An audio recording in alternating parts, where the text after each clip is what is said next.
നമസ്കാരം, ഞാൻ ബി ദിലീപ് കുമാർ. ജനകീയ വിഷയങ്ങൾ നിറഞ്ഞ വാർത്താ പരിപാടിയിലേക്ക് പ്രിയപ്പെട്ട പ്രേക്ഷകർക്ക് സ്വാഗതം. പൊതുജനങ്ങൾ നേരിടുന്ന പ്രശ്നങ്ങളും പ്രതിസന്ധികളും പ്രേക്ഷകരിലേക്കും അധികാരികളിലേക്കും എത്തിക്കാനും അതിന് പരിഹാരം തേടാനുമുള്ള പ്രത്യേക പരിപാടിയാണ് പൊതുജനം കഴുതയല്ല സാർ. ഒരു വാർത്താമാധ്യമം എന്ന നിലയിൽ 24-ന് കഴിയുന്നതിൻ്റെ പരമാവധി ഇടപെടൽ ഉണ്ടാകുമെന്ന ഉറപ്പോടെ ആരംഭിക്കുന്നു പൊതുജനം കഴുതയല്ല സാർ.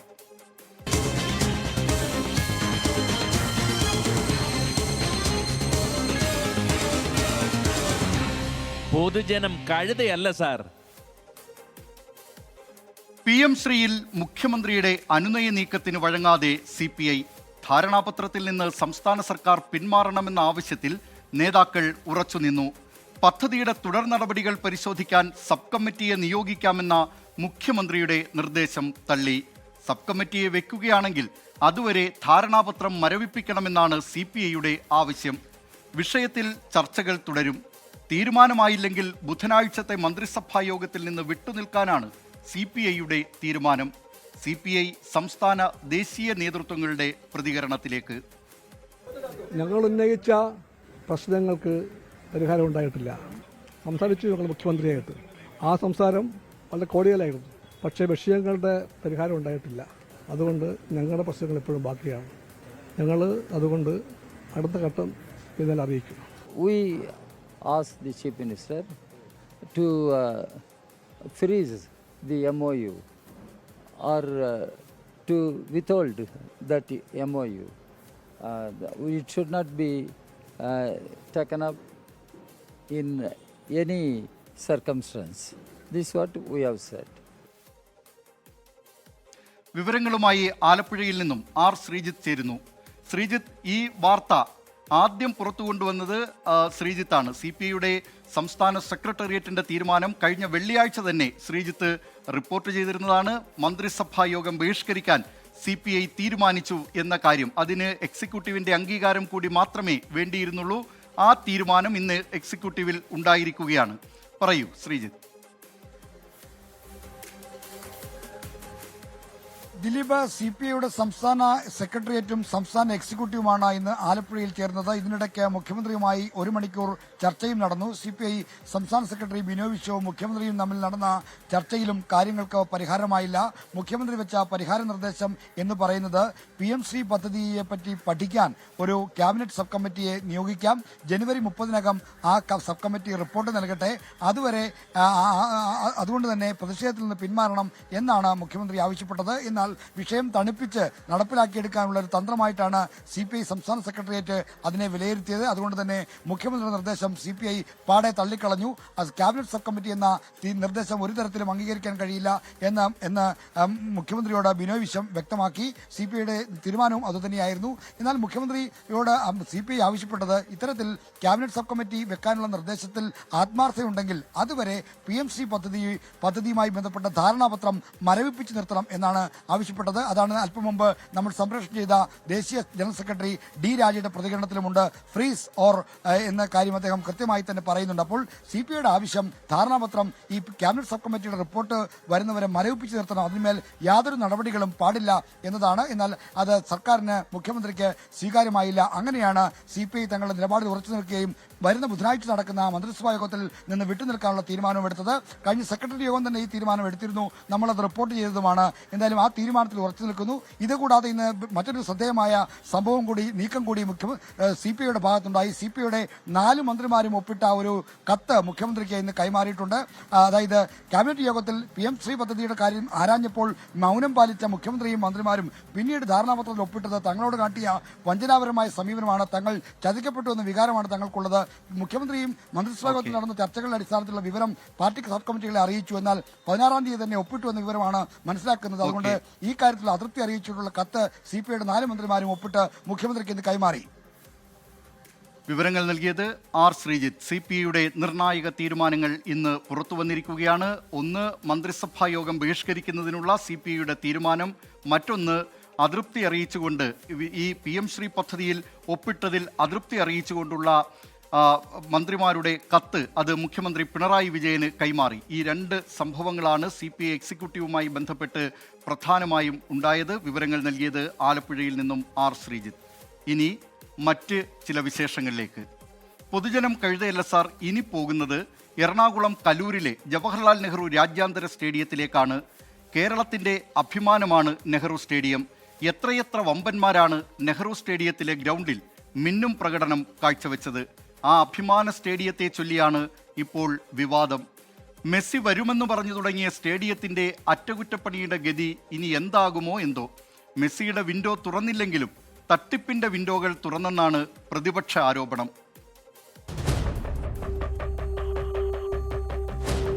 മെസ്സിയെ കാത്ത് മുഖം മിനുക്കാൻ ഒരുങ്ങിയതാണ് കലൂരിലെ നെഹ്റു സ്റ്റേഡിയം. നവീകരണത്തിന് പണം മുടക്കാമെന്ന് സ്പോൺസർ സമ്മതിച്ചതോടെ ഉടമകളായ വിശാല കൊച്ചി വികസന അതോറിറ്റി നടപടിക്രമങ്ങളൊന്നും നോക്കിയില്ല. സ്പോൺസർക്ക് സ്റ്റേഡിയം കൈമാറി. കരാറുണ്ടോ, നടപടിക്രമം പാലിച്ചോ എന്നൊന്നും വ്യക്തമല്ല. വിശാല കൊച്ചി വികസന അതോറിറ്റി അഥവാ GCDAയുമായി കരാറില്ലെന്ന് സ്പോൺസർ സമ്മതിക്കുന്നു. ഞാൻ SKF ആണ്, എനിക്ക് GCD ആയിട്ട് ബന്ധമില്ലല്ലോ. ഞാൻ SKFന്റെ അടുത്താണ്. കാരണം SKF ആണ് ഇതിന്റെ കളി നടത്തേണ്ട അതോറിറ്റി. കൊച്ചി സ്റ്റേഡിയത്തിന് ഫിഫ അപ്രൂവൽ ഇല്ലാത്തതുകൊണ്ട് ഫിഫ അപ്രൂവൽ കിട്ടുന്നതിന് വേണ്ട നിർമ്മാണ പ്രവൃത്തികൾ നടത്തി അത് ഫിഫ ഇന്റർനാഷണൽ സ്റ്റാൻഡേർഡ് ഉയർത്തണം. അത് ഉയർത്തുക എന്ന് പറയുന്നത് ഈ പറഞ്ഞ ഒരു മാസം കൊണ്ട് ചിലപ്പോൾ നടന്നോണില്ല എന്ന് ചോദിച്ചപ്പോഴാണ് എന്നോട് ഇത് നടത്താൻ കഴിയുമോ എന്ന് ചോദിക്കുന്നത്. ആ നടത്തിലാക്കാൻ കഴിയുമെന്ന് ചോദിച്ചാൽ നമ്മൾ നടത്തുന്നില്ല, അല്ലാതെ എനിക്കിതിനകത്ത് അജണ്ടയില്ല. സ്പോൺസറെ സ്റ്റേഡിയം ഏൽപ്പിച്ചതിൽ അഴിമതിയുണ്ടെന്ന് കോൺഗ്രസും BJPയും ആരോപിക്കുന്നു. കോൺഗ്രസ് നേതാക്കൾ സ്റ്റേഡിയത്തിലെത്തി നിലവിലെ സ്ഥിതി വിലയിരുത്തി. ഇതിന്റെ പുറം ജോലികൾക്ക് ഗ്രൗണ്ട് നവീകരണത്തിന് എത്ര രൂപയാണ്, ഇന്റേണൽ ഗ്രൗണ്ട് നവീകരണത്തിന് എത്ര രൂപയാണ്, ഇതിന്റെ ചെയറുകൾ മാറ്റുന്നതിന് എത്ര രൂപയാണ്, ഇതിന്റെ ഫ്ലഡ് ലൈറ്റ് മാറ്റുന്നതിന് എത്ര രൂപയാണ്, അങ്ങനെയുള്ള മൈന്യൂട്ട് ആയിട്ടുള്ള ബ്രേക്കപ്പ് ഡീറ്റെയിൽസ് ഉണ്ടെങ്കിൽ നമുക്ക് 70 കോടി എങ്ങനെ ചെലവഴിച്ചു എന്ന് കാൽക്കുലേറ്റ് ചെയ്യാൻ സാധിക്കും. GCDAയുടെ സമ്മതത്തോടു കൂടിയാണോ ഈ 70 കോടി? GCDAക്ക് അറിയോ ഇതെങ്ങനെയാണ് സ്പെൻഡ് ചെയ്യുന്നതെന്നുള്ളത്? അപ്പൊ അങ്ങനെ ഒരുപാട് ചോദ്യങ്ങൾ. രാജ്യാന്തര തലത്തിൽ തന്നെ ചരിത്രമാകാവുന്ന ഒരു കായിക മാമാങ്കത്തിനാണ് കേരളം കാത്തിരുന്നത്. പക്ഷേ നിലവിലത് അഴിമതിത്താളുകളിൽ ഇടം പിടിക്കുമോ എന്നാണ് ഉയരുന്ന സംശയങ്ങൾ. VVIP ഗ്യാലറികൾ, ലൈറ്റിംഗ്, സ്റ്റേഡിയം ബലപ്പെടുത്തൽ, പുറമേയുള്ള അറ്റകുറ്റപ്പണികൾ എന്നിവ പൂർത്തിയാക്കുമെന്നായിരുന്നു അവകാശവാദം. സ്റ്റേഡിയം കൈമാറ്റത്തിൽ BJPയും സംശയം പ്രകടിപ്പിച്ചു. ആളുകളെ കബളിപ്പിക്കുന്നത് സംബന്ധിച്ച് അന്വേഷണം നടത്തേണ്ടതായിട്ടുണ്ട്. ഈ എന്തെങ്കിലും തരത്തിൽ ചർച്ചകൾ നടന്നിട്ടാണോ ഇവരിതെല്ലാം പറയുന്നത്? ഇടയ്ക്ക് മെസ്സി വരുമെന്ന് പറയുക, ഇടയ്ക്ക് വരില്ല എന്ന് പറയുക. അപ്പോൾ ഇതിനെ സംബന്ധിച്ച് ജനങ്ങൾക്ക് സംശയമുണ്ട്. ആ സംശയം ദൂരീകരിക്കാൻ ആവശ്യമായിട്ടുള്ള അന്വേഷണം നടത്തണം എന്നുള്ളതാണ് BJPയുടെ ആവശ്യം. കരാറുണ്ടോ എന്ന് കായികമന്ത്രി V. അബ്ദുറഹിമാനോട് ചോദിച്ചാൽ മൗനമാണ് മറുപടി. ചട്ടവിരുദ്ധമായി സ്റ്റേഡിയം സ്പോൺസറെ ഏൽപ്പിച്ചതിനു പിന്നിലുള്ള കള്ളക്കളിയെക്കുറിച്ച് നോ പ്രതികരണം. മെസ്സിയുടെ വരവുമായിട്ട് ബന്ധപ്പെട്ട് ഈ ഹൈബിയുടെ ഗുരുതരമായ അറിയില്ല അത് പറയുന്നത് ഈ മറയത്ത് നിർത്തി ഉണ്ടാക്കിയ എഗ്രിമെന്റ് ആണ് എന്നാണ് പറയുന്നത്. മറയത്ത് നിർത്തിയുള്ള എഗ്രിമെന്റ് ആണ്. മെസ്സിയും വരുന്നില്ല, വരുമാനവും നിലച്ചു എന്ന അവസ്ഥയിലായി സ്റ്റേഡിയത്തിലെ വ്യാപാരികളുടെ കാര്യം. ഒരു മാസത്തേക്ക് കടകൾ അടച്ചിടാനാണ് നിർദ്ദേശം. ശരിക്കും ഒരു ദുരൂഹത നമുക്ക് തോന്നുന്നുണ്ട്. കാരണം ഇത്രയും വലിയൊരു ഈവന്റ് ഇങ്ങനെ ഒരു സ്പോൺസറെ ഏൽപ്പിച്ചുകൊണ്ട് ഇത് ശരിക്കും ഒരു അഴിമതിയുടെ നിഴൽ ഇതിന് മുമ്പിൽ കാണുന്നുണ്ട്. കാരണം വ്യാപാരികളെ സംബന്ധിച്ച് ശരിക്കും ഈ ഒരു ഇങ്ങനെ വരുന്ന ഈവന്റ് ഒക്കെ ഒത്തിരി കച്ചവടങ്ങൾ നമുക്ക് കിട്ടാൻ ചാൻസ് ഉള്ളതാണ്. നമ്മൾ അതിനെ സ്വാഗതം ചെയ്തുകൊണ്ട് തന്നെ മുമ്പോട്ട് പോയത്. പക്ഷേ ഈ ഒരു അവസ്ഥയിൽ ഇനിയുള്ള മത്സരങ്ങൾ പോലും ഇവിടെ നടത്താൻ പറ്റാണ്ട് ഇത്ര മത്സരത്തെ ബേസ് ചെയ്താണ് അത്യാവശ്യം കച്ചവടങ്ങൾ വ്യാപാരികൾക്ക് കിട്ടുന്നത്. അതുവരെ ഇനി മുമ്പോട്ട് പോകാൻ അനിശ്ചിതത്തിൽ നിൽക്കുമ്പോൾ ശക്തമായി ഇതിന്റെ പുറകിൽ ഒരു ദുരൂഹത നടന്നതായിട്ട് ഞങ്ങൾ ആലോചിക്കുന്നു. GCDA മറുപടി നൽകേണ്ട നിരവധി ചോദ്യങ്ങളുണ്ട്. ഹൈബീഡൻ MP ഇക്കാര്യം പരസ്യമായി പറഞ്ഞിട്ടുമുണ്ട്. 1. സ്പോൺസർ കമ്പനിയുമായുള്ള കരാറിന്റെ പകർപ്പ് ലഭ്യമാക്കുമോ? 2. സ്പോർട്സ് കേരള ഫൗണ്ടേഷന് നവീകരണ പ്രവർത്തനങ്ങളിലുള്ള പങ്കെന്താണ്? 3. ഡിസംബറിലെ ISL മത്സരങ്ങൾ സംഘടിപ്പിക്കാൻ സ്റ്റേഡിയം സജ്ജമാകുമോ? 4. അർജന്റീന മത്സരം നടക്കാത്ത സാഹചര്യത്തിൽ സ്പോൺസർക്ക് സ്റ്റേഡിയത്തിലുള്ള അവകാശങ്ങൾ നിലനിൽക്കുന്നുണ്ടോ? 5.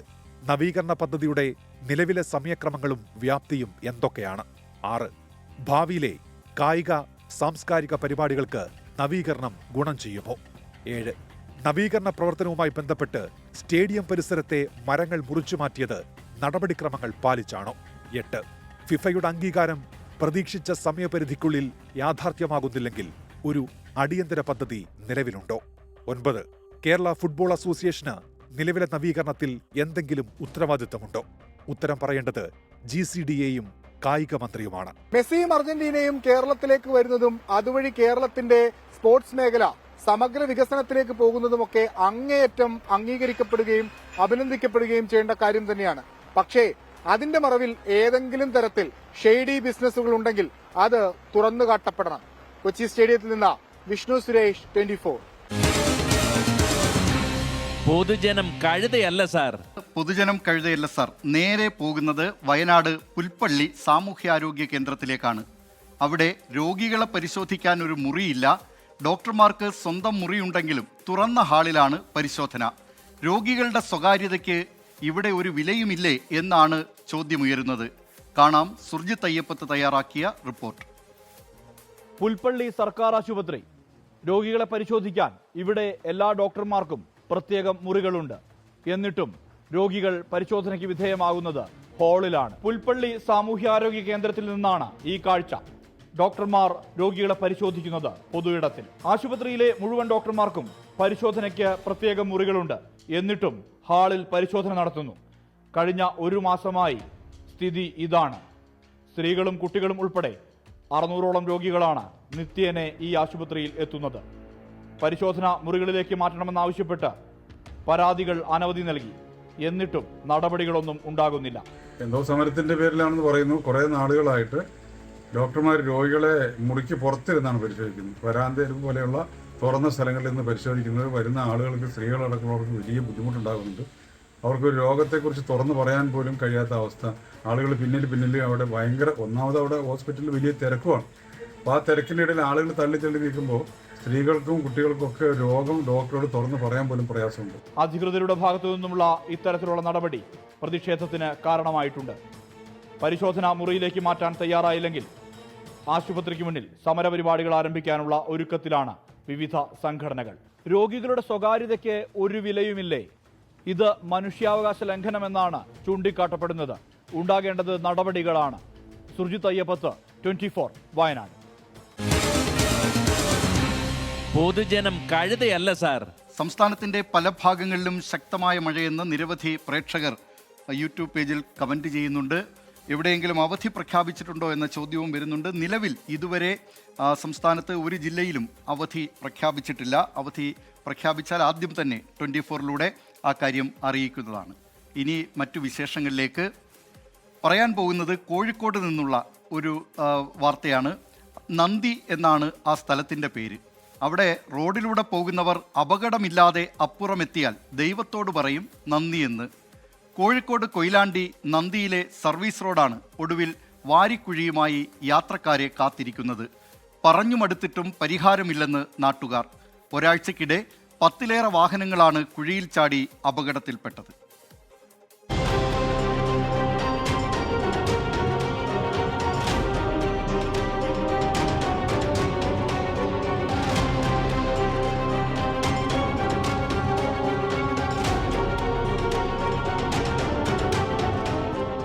കൊയിലാണ്ടി നന്ദി സർവീസ് റോഡിൽ കഴിഞ്ഞ 2 ആഴ്ചക്കിടെ 3 ദിവസങ്ങളിലായി കുഴിയിൽ വീണ വാഹനങ്ങളുടെ ദൃശ്യങ്ങളാണിത്. ദുരിതക്കുഴിയെക്കുറിച്ച് പറഞ്ഞ് മടുത്തതാണ് നാട്ടുകാർ. വീണ് കുഴി വലുതായതല്ലാതെ കിഴിയിൽ നിന്ന് പണമിറക്കി എന്തുകൊണ്ട് കുഴി വൃത്തിയാക്കാൻ ഇത്ര താമസം എന്തേ സർക്കാർ എന്നാണ് പ്രദേശവാസികൾ ചോദിക്കുന്നത്.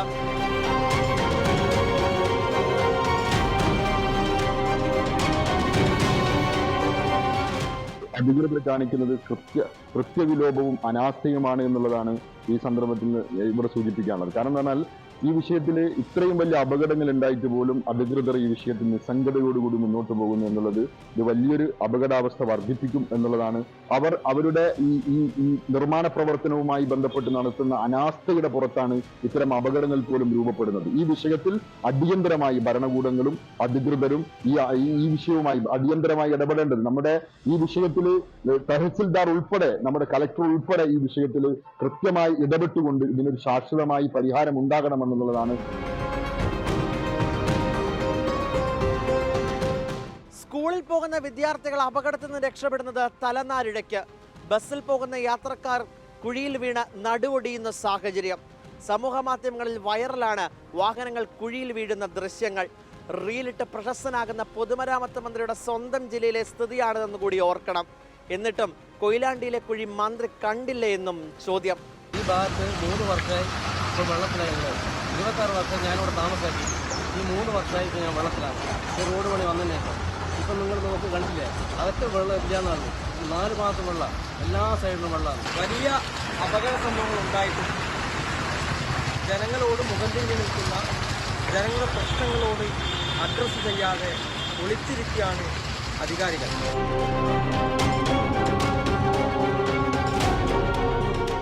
ദേശീയപാത വികസനത്തിനും ഹൈവേ വികസനത്തിനുമൊന്നും നാട്ടുകാർ എതിരല്ല.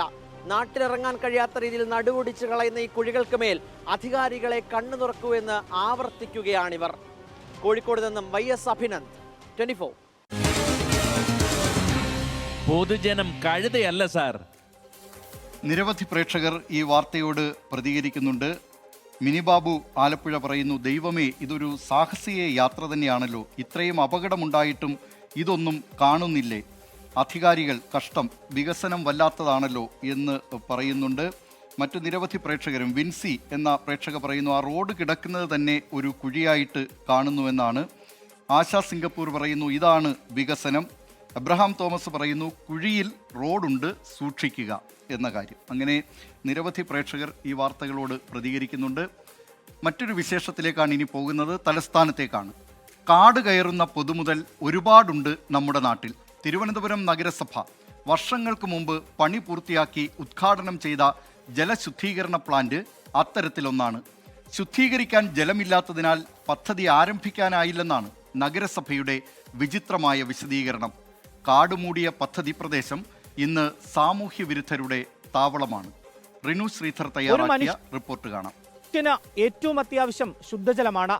സാധാരണക്കാരായ ജനങ്ങൾക്ക് ശുദ്ധജലം വിതരണം ചെയ്യുന്നതിനു വേണ്ടി സർക്കാർ പല പദ്ധതികളും നടപ്പിലാക്കുന്നുണ്ട്. ഇങ്ങനെ തിരുവനന്തപുരം നഗരസഭ മണ്ണന്തല ജംഗ്ഷനിൽ ഒരു കുടിവെള്ള ശുദ്ധീകരണ പ്ലാന്റ് നിർമ്മിച്ചു. നിലവിൽ ആ പ്ലാന്റിന്റെ പ്രവർത്തനം എങ്ങനെയെന്ന് നമുക്കൊന്ന് പരിശോധിക്കാം.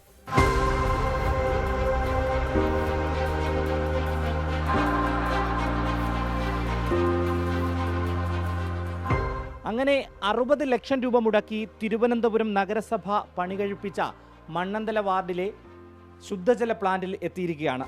2020 ഒക്ടോബർ 28 കെ ശ്രീകുമാർ, അന്നത്തെ മേയറാണ്, അദ്ദേഹമാണ് ഈ പദ്ധതി ഉദ്ഘാടനം ചെയ്തിരിക്കുന്നത്. ഈ 2025 ഒക്ടോബർ 28 ആകുകയാണ് നാളെ ആകുമ്പോഴേക്കും ഈ പദ്ധതി ഇവിടെ നടപ്പിലാക്കിയിട്ട് 5 വർഷം തികയുകയാണ്.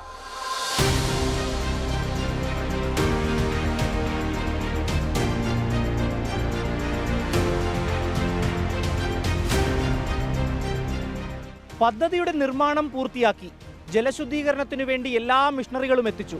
പക്ഷേ 5 വർഷം കഴിഞ്ഞിട്ടും ഇതുവരെയും ജനങ്ങൾക്ക് ഉപകാരപ്പെട്ടിട്ടില്ല. കാടുകയറി ഇങ്ങനെ കിടക്കുകയാണ്.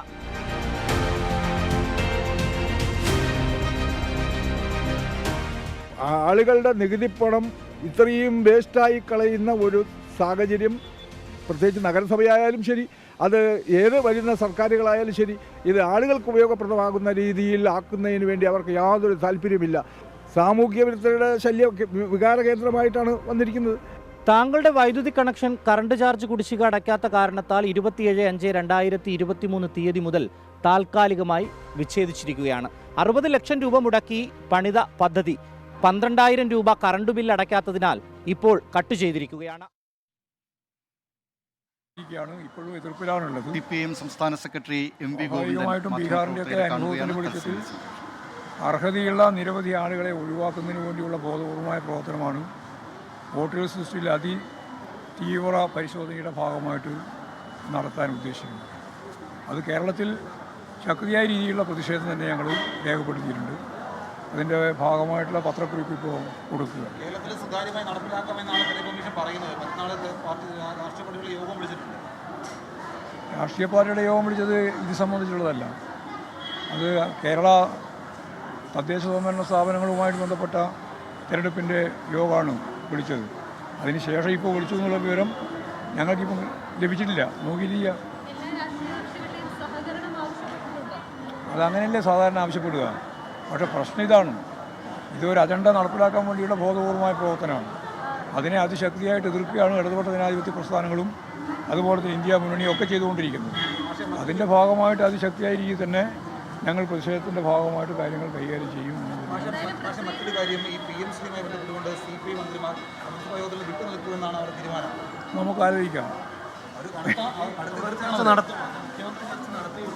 നമുക്ക് ചർച്ചയിലൂടെ പരിഹരിക്കാനാണ് പാർട്ടി ആഗ്രഹിക്കുന്നത്.